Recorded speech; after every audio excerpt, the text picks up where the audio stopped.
ইসরায়েলের বিমান হামলায় ইয়েমেনের হুতি সরকারের প্রধানমন্ত্রী আহমেদ আল রাহাউই ও কয়েকজন মন্ত্রী নিহত হওয়ার পর প্রতিশোধমূলক হামলা শুরু করেছে ইয়েমেনের বিদ্রোহী গোষ্ঠী হুতিরা।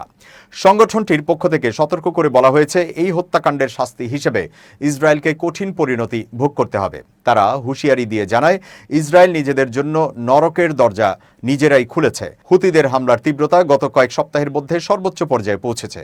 বিশেষ করে ইসরায়েলের তেল আবিবের কাছে বেন গুরিয়ন আন্তর্জাতিক বিমানবন্দরকে বারবার টার্গেট করেছে তারা। গত 24 ঘন্টার মধ্যে এই বিমানবন্দরে তৃতীয়বারের মতো মিসাইল ছোড়ে হুতিরা। হুতিদের মুখপাত্র ইয়াহিয়া সারি ঘোষণা দেন, তাদের বাহিনী কৌশলগত অভিযান চালিয়ে বেন গুরিয়ন বিমানবন্দর লক্ষ্যবস্তু করেছে। এতে ব্যবহার করা হয়েছে ইরান নির্মিত জুলফিকার সিরিজের ব্যালিস্টিক ক্ষেপণাস্ত্র।